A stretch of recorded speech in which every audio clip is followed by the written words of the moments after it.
What's going on, guys? Another knife review here for you. This is of the Jason Brous custom Silent Soldier flipper.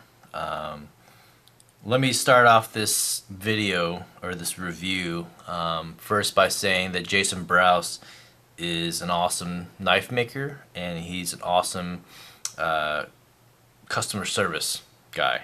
He deals with his customers, he deals with his knife owners very well. I said this in my things to come video, I believe, that the first Silent Soldier flipper that I got, there was a lot of issues with blade play.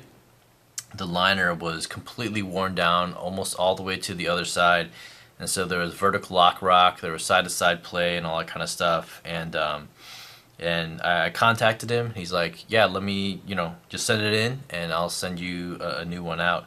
And so, within a couple of weeks or so, I got a new one back, and this knife is awesome, guys. It's just, this is probably the most effortless flipper in my collection. Well, yeah, it definitely is. The whole button press thing here is pretty sweet. I love the idea. You just push it down like a button, and it flies out. You guys have seen that in a couple of videos here. The Silent Soldier with beautiful carbon fiber, titanium liners, titanium lock, D2 blade steel, stainless backspacer and stainless clip here. Just a great combination for a good, just awesome fighting knife. But I think even more than that, it makes for a great EDC blade. My one gripe initially was that the tip down carry. I really hated the whole the way that this clip was designed and wrapped around this pivot. Just hoping that there would be a tip up carry. But I realized afterwards, when carrying it, that when you have it in your pocket, if you had it tip up, then this flipper, because it's so pronounced, it really sticks out on the back. It would really get in the way, when you're reaching down your pocket or whatever for your keys, or whatever you keep in your pocket. This flipper could easily get in the way. It won't flip out or anything like that because you're still secure against your pocket. But brushing in and out, it may get aggravating, hitting this flipper. So in a tip up then setting, then you're just sliding in and out here, and this is non-obtrusive. Yeah, so I realized why it's tip up, and honestly, in my opinion, it's totally fine now. I love carrying this knife. It's a great knife. So as most of you guys know, as a fighting knife, he's got the Brous Silent Soldier neck knife, which is what this knife was based on. It's got these huge holes, not even spider holes. I mean, these are just monstrous holes that your entire finger fits through. And so when you hold it in your hand, it's an extension of your finger or your fist, basically. And so any kind of jabbing motion this way, I mean, the dude is toast. You got 2 inches of blade, plus your finger that's probably inside his wound here. So and the grip, the grip that you have on this knife, it's just so ergonomic. It hugs your hand. And that little flipper serves as this nice little guard here. Just an awesomely designed knife. I really love this knife. Obviously, you see the Total Warncliffe style blade. It's just a flat edge blade. No curves whatsoever. This knife actually came completely dull. There was the edge bevel on here, but I could brush my hand against it all I wanted, and it was totally dull. So I don't know what was up with that outside of the shop, but it wasn't a huge deal. I just put it on my Wicked Edge, and now it's definitely blazing sharp. No issues there. The only other worry or gripe, not gripe, worry that I have with this knife is I believe that this liner is not carbonized. I'm gonna be checking after this video, after I put up this video, and I'm gonna carbonize it. And the reason why that's such an issue, because I said, with the last knife that liner started working its way immediately to the far side of the tang. And when I got this knife, this was this was over quite a bit. If not, it was like almost like halfway across the actual lock face. So it was probably like around, I don't know if you can see that, but on the blade tang is probably like around like here, and that was like maybe a week or 2 weeks ago or so. And already after flipping a number of times, it's worked its way, almost to like 40% or so. So I don't know if this titanium is just extremely soft or what, but I am going to carbonize that lock face.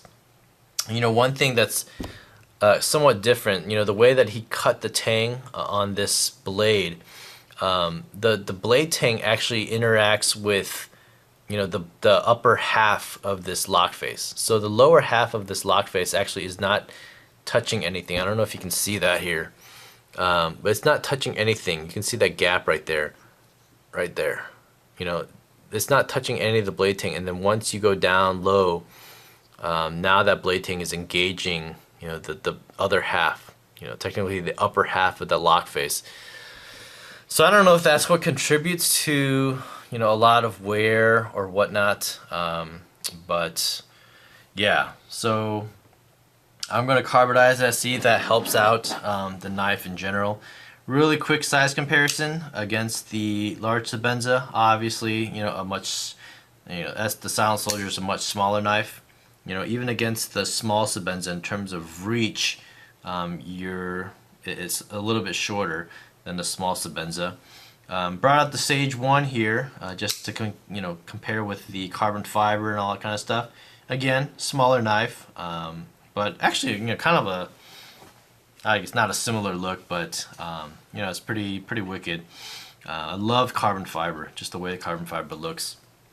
And then I brought out my two Emerson karambits here, the Combat Karambit and the Super Karambit. And I believe that Jason Brous markets this as a fighting knife. Whether you use it as an EDC, that's your prerogative and all that kind of stuff. But definitely the karambits are also fighting knives. And I guess the question, I don't have a verdict because I'm not a professional knife fighter or anything like that. But it's if you were in a fight, whether you would want to have the Silent Soldier on you, this kind of grip. You can do a reverse grip kind of thing too, if you're fighting, or if you'd want to have a karambit on you. So securing your finger like this. Like this way you can't really secure your finger in the hole. Oh, ouch. But this kind of, you can't really grip it this way because the flipper kind of gets in the way and stretches your pinky out a little too much. But with the karambit you do have a two finger, and you can kind of twirl it around and all that kind of stuff. So you can either do the reverse grip, very secure, especially with the Combat Karambit for my hand, or using your pinky. You can engage this way as well. And so with this fighting style knife, how it's not going to puncture as much as it's going to hook in, claw, and then just tear. So again, I don't know, with the talon-like curve versus the kind of the straight edge, the Wharncliffe fighter blade. Obviously with a Super Karambit you even have longer reach. For me, the Super Karambit is not as comfortable in hand, in terms of, if I'm using the actual finger grooves in the handle and all that kind of stuff. Both are awesome knives, but yeah. So I don't know what your guys' opinion would be.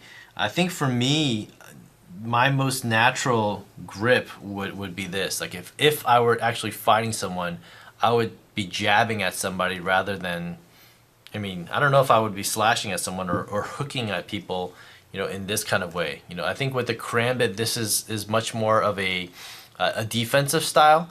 And so then once you engage it, if you can hook somebody in, then any kind of like pull up or this is kind of nasty, but just pulling up on any kind of person's arm or vein, you're just gonna rip them up. If you guys remember my review on the combat karambit, within like two or within like 5 seconds of opening the knife, I had cut myself twice or something like that. So call me stupid or whatever, but yeah, just getting used to that hawkbill style blade and all that kind of stuff. It's pretty nasty. It's a nasty blade. So anyway, in general though, Silent Soldier is an awesome knife. With the carbon fiber, it actually makes for a pretty decent dress knife because of its small profile and all that kind of stuff. Oh, really quick, I didn't say this. The jimping on here is probably one of the most hard cut jimping I've ever ever used or experienced. It really just locks your thumb in. It's not like angled at all. It's kind of like it's straight cut, so that your finger, the skin of your fingers just digs right into there. And so it's almost like double jimping as well. You can see the lines from that jimping pattern. So if it doesn't catch you here, then it'll catch you here. So pretty cool jimping style that Jason Brous put on his Silent Soldier. So overall, just an awesome knife. I love this knife. So glad to finally get one in my collection.